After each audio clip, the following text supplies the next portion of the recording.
Nigerians, it has become necessary for me to address you, having heard from many concerned Nigerians and having concluded a meeting with all the security chiefs. I must warn those who have heard and misdirected the initial, genuine and well-intended protest of some of our youth in parts of the country against the excesses of some members of the now disbanded Special Anti-Robbery Squad, SARS. On Monday, 12th October, I acknowledge the genuine concerns and agitations of members of the public regarding the excessive use of force by some members of SARS.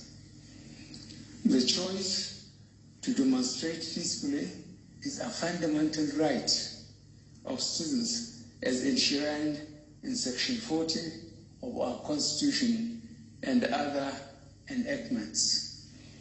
But this right to protest also imposes on the demonstrators the responsibility to respect the rights of other citizens and the necessity to operate within the law.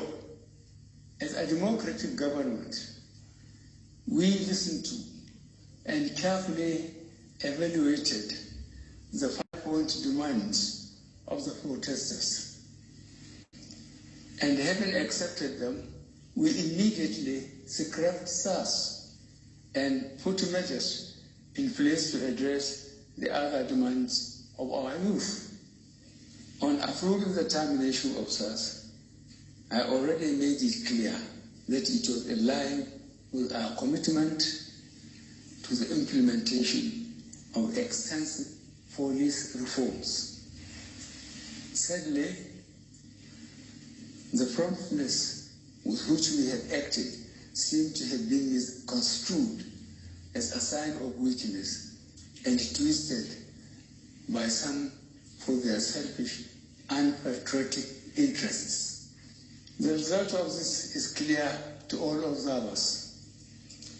Human lives have been lost, acts of sexual violence have been reported, 2 major correctional facilities were attacked and convicts freed, public and private properties completely destroyed or vandalized, the sanctity of the palace of a peacemaker, the Oba of Lagos, has been violated. So-called protesters had invaded an international airport and in the process disrupted the travel plans of fellow Nigerians and our visitors. All this executed in the name of the Endsars protests. I am indeed deeply pained that innocent lives have been lost. These tragedies are uncalled for and unnecessary.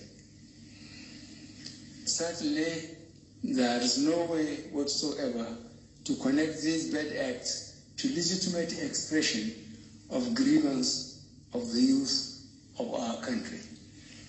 The spreading of deliberate falsehood and misinformation through the social media in particular, that this government is oblivious to the pains and plight of the citizens is a ploy to mislead the unwary within and outside Nigeria into unfair judgment and disruptive behavior. On the contrary, both our deeds and words have shown how committed this administration has been to the well-being and welfare of citizens, even with the steadily dwindling revenues and the added responsibilities and restrictions due to the coronavirus pandemic. Government has put in place measures and initiatives principally targeted at youth, women, and the most vulnerable groups in our society. These included our broad plan to lift 100 million Nigerians out of poverty in the next 10 years. The creation of 75 billion Naira National Youth Investment Fund to provide opportunities for the youth and the micro, small, and medium enterprises survival fund, through which government is A, paying 3 months' salaries of the staff of the 100,000 micro, small, and medium enterprises. B, paying for the registration of 250,000 businesses at the Corporate Affairs Commission. C, giving a grant of 30,000 Naira to 100,000 artisans. And D, guaranteeing market for the products of traders. These are in addition to many other initiatives, such as A, farmer money, B, trader money, C, market money, D, N-Power, E, N-Tech, and F, N-Agro. No Nigerian government in the past has methodically and seriously approached poverty alleviation like we have done.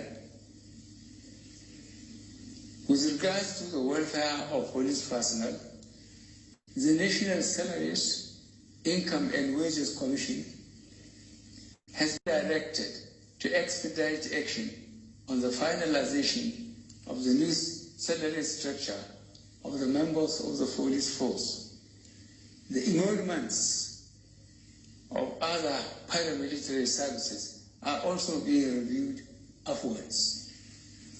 In order to underscore the importance of education and preparing youth for the future, this administration has come up with a new salary structure and other incentives for our teachers. Let me at this point reaffirm the federal government's commitment to preserving the unity of this country. We will continue to improve good governance and our democratic process, including through sustained engagement. We shall continue to ensure that liberty and freedom, as well as the fundamental rights of all citizens, are protected. But remember that government also has the obligation to protect lives and properties, as well as the right of citizens to go about their daily businesses freely and protected from acts of violence.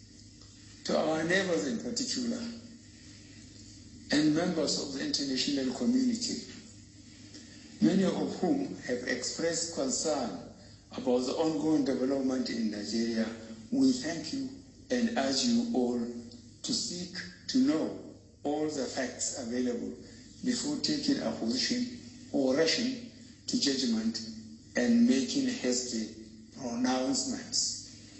In the circumstances, I would like to appeal to protesters to note and take advantage of the various well-thought-out initiatives of this administration designed to make their lives better and more meaningful, and resist the temptation of being used by some subversive elements to cause chaos with the aim of truncating our nascent democracy. For you to do otherwise will amount to undermining national security and the law and order situation. Under no circumstances will this be tolerated. I therefore call on our youth to discontinue the street protests and constructively engage government in finding solutions. Your voice has been heard, loud and clear, and we are responding. And I call on all Nigerians to go about their normal businesses and to enjoin security agencies to protect lives, and properties of all law-abiding citizens without doing harm to those they are meant to protect. Let me pay tribute to officers of the Nigeria Police Force who have tragically lost their lives in the line of duty. I would like to thank those state governors, traditional and religious leaders who have appealed for calm and restraint. I also thank youth leaders who have restrained their followers from taking the law into their hands. This government respects and will continue to respect all the democratic rights and civil liberties of the people, but it will not allow anybody or groups to disrupt the peace of our nation. Thank you all. God bless the Federal Republic of Nigeria.